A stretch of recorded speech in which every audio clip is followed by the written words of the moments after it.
is going to speak briefly because he has other things to do today too.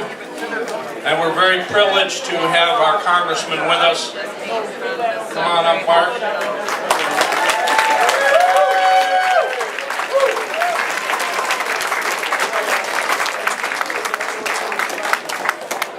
Well, good afternoon. I'm really glad to be here to join you all today. This sounds like you've had a really great morning. Have you had a great morning so far? Awesome. Well, let's give you a quick update on Washington, and more importantly, maybe an update on what work we've got to do this fall. As you know, this has not exactly been what you'd call the most productive Congress. With the Tea Party shutting down government, you know, they took us all hostage in early October. The only problem is they took us hostage and they lost the ransom note. And every day they had a new list of demands of what they wanted. You know, Affordable Care Act, medical device tax, on and on. I think Rachel Maddow pointed out 19 different demands they had during that period, and they didn't get a single one. And finally we reopened government. But it gives you an idea of what we're dealing with when the Tea Party, especially 30 or 40 of them, are able to hold all of Congress somehow hostage and not get anything done. And the Republicans have been complicit in that hostage taking. And because of that, last year we passed 62 bills out of Congress. Now you might remember there was a Congress back in 1948 that was dubbed the Do Nothing Congress because, well, they did nothing.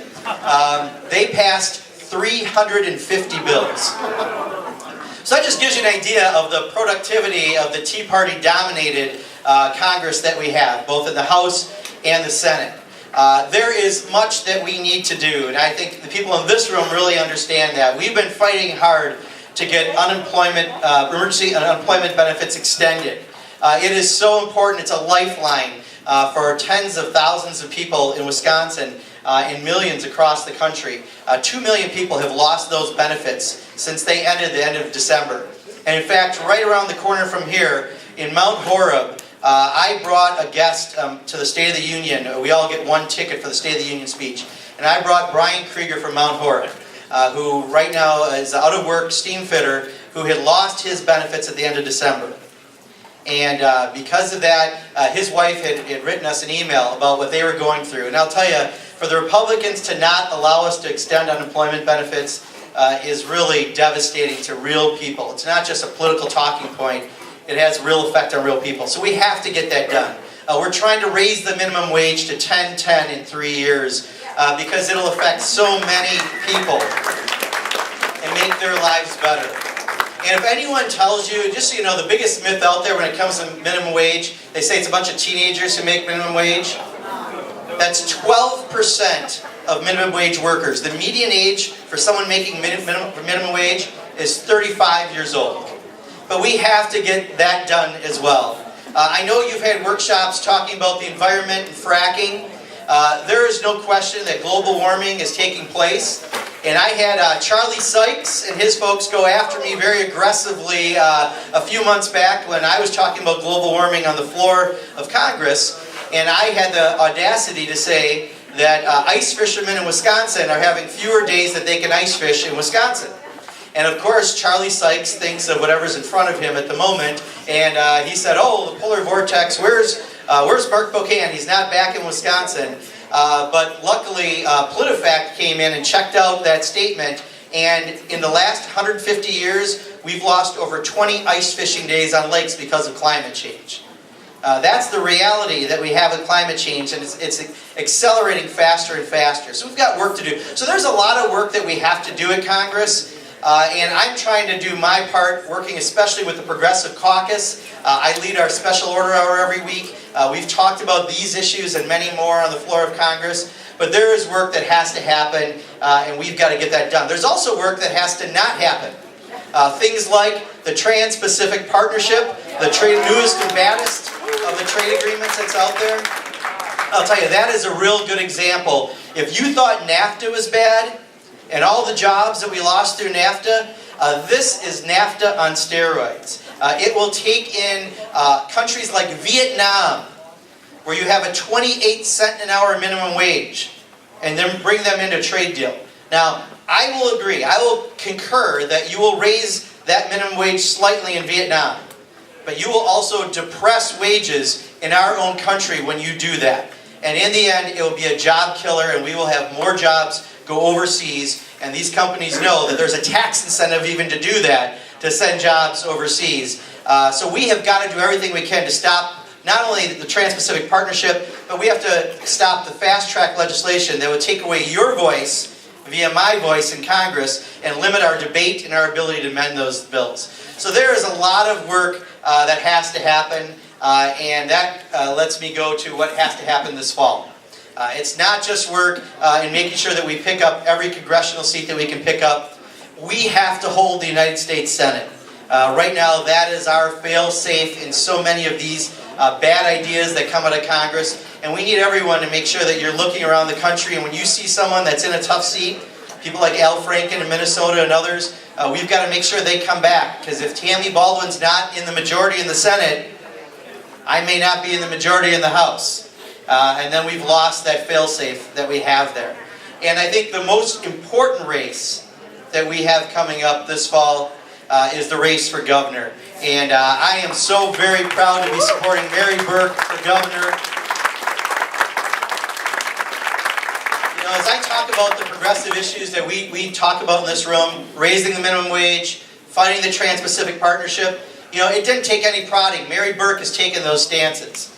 Mary Burke is out there taking good, strong, progressive stances. It's not just that you want to vote against Scott Walker, because I know we all want to vote against Scott Walker. But it's actually voting for someone who you believe in, who's got the right values, and I know Mary Burke has my values, and I'm very honored to be supporting her, and I hope that you'll all do everything you can this fall as well to help elect Mary Burke. All right.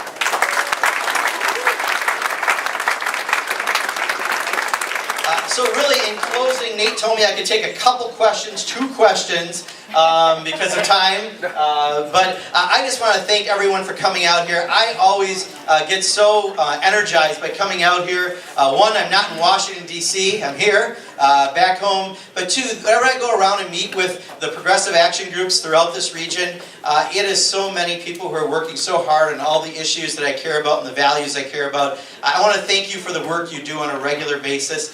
Because it's going to help us turn this tide. There is a pendulum. We need to make sure the pendulum has reached its farthest point right, and we start taking it back to the left where we need to so we can fight on the issues we care about. So thank you for having me here, and I'll be glad to take a couple questions if I can answer quickly. So. Okay, let's see a question. Okay, ma'am. Hello, my name is Lynn Carey from Germantown, Wisconsin.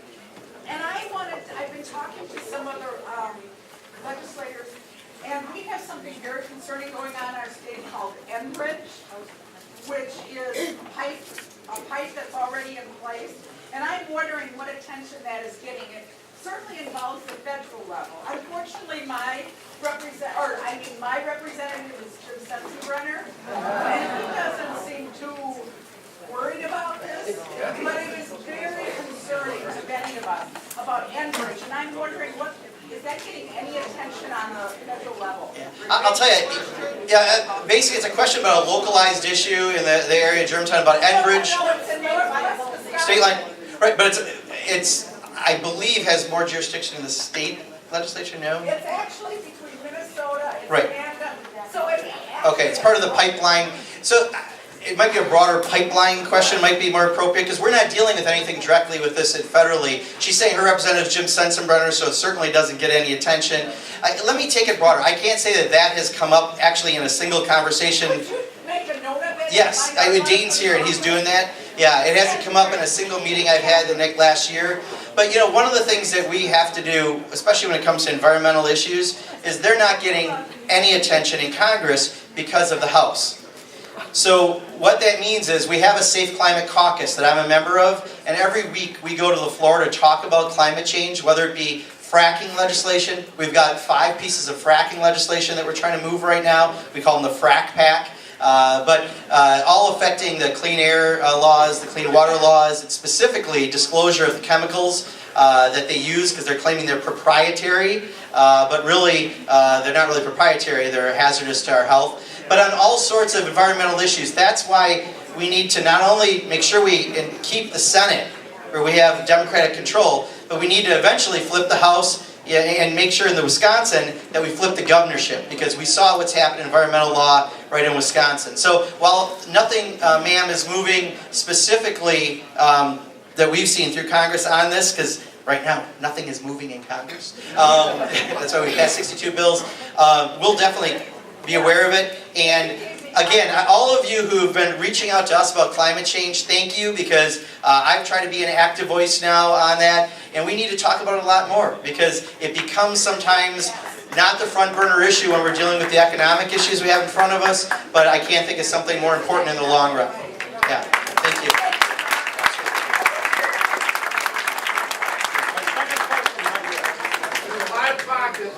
Even among legislators that are in Congress like yourself, that the Democrats can't take back the House this year because it's an off year. A lot of us, not the people in this room, but a lot of Democrats will not go out to vote. So I'd like to get your assessment of what you think our chances are and what you can do to make that not so we can have the House actually get 500 or 1,000 bills. Right. I'll tell you, I think the biggest thing we all have to do is we really have to think long and hard about 2010. When people didn't get out to vote on our side, who agreed with us on issues, look what happened. We lost over 70 members of Congress and 670 Democratic state legislators across the country. And we flipped houses to the Republican side. And what happened right after that? Redistricting. And now we have seen the impact of redistricting in the Wisconsin legislature as well as any other state. You ask the members of the Pennsylvania House delegation, where it's a purple state. You know, they can go Democratic sometimes statewide, they can go Republican. They have 13 Republican members of Congress, and I believe it's 8 Democratic members. I could be wrong on the number, but it's a completely lopsided how the lines have been drawn. So 2010 had ramifications because people didn't get out to vote. We can't let 2014 be that. And I can tell you the most important thing, when I look at the House, we're looking really carefully at the final Affordable Care Act numbers that are going to come out in April, because the narrative the Republicans are saying is that because of the Affordable Care Act, they're going to take back Congress. Well, I'll tell you, when we get a chance to look at those numbers in April, here's what you're going to find. Millions, not just millions by 1, 2, 3, 4, 5, 6, 7, 8, 9, 10, millions, more than that, have gotten access now to health care that didn't have it before. We know that there's 6 million people, just to give you on one part of the Affordable Care Act, 6 million people who are under the age of 26 are still on their parents' policies. Then you add the people in the federal exchanges, the state exchanges, the expanded Medicaid in states unlike Wisconsin, and you are going to get to a really large number of people who now have access to health care. And while they're trying to claim that that clumsy rollout on the website, which was a clumsy rollout on the website, was the law, last time I looked, the Affordable Care Act was to make sure that if you had a pre-existing conditions, you now had access to health care. That you didn't have a lifetime cap on your health care. If you're a woman, you're not paying more than a man for your health care. That you've got access to preventive, all of those things are there. So I think that that is kind of the big bellwether they're looking for, but to me, it's all about turnout. If we have 2010 turnout in 2014, Mary Burke is not going to be governor. We're going to lose the U.S. Senate. We won't pick up seats in the House. Those are all the realities. So I don't want to be the Debbie Downer on the last question of answering, but the reality is so much depends on turnout for this fall that if we do everything we can, and I know the people in this room will, but we need to make sure this room is 10 times the size of people doing what we're doing, and then get another room 10 times the size to get the people out to vote. Because I do think in the House, there are definitely seats that we can pick up. The problem is, it's not like you're necessarily going to beat a Tea Party member. A lot of those districts are hardcore red districts. I remember one of them I was talking to 26 plus. The average Republican wins by 26 points. It's hard to swing that from red to blue, but there are a lot of other districts we can swing from red to blue, and we've got to do everything we can. Oh, trust me, we've been talking on the Affordable Care Act. I think that's why we say when the numbers come out, you know, when you talk about the small amount of people that lost access to health care, but actually they didn't because there are other things in place for almost all of those folks, you are now going to have millions and millions more people with access to quality health care, and that should only be the start, and hopefully we keep continuing that until we get every single person with health care. Universal coverage is the best way, I still think. So, thank you very much. I really appreciate it. I look forward to working on your behalf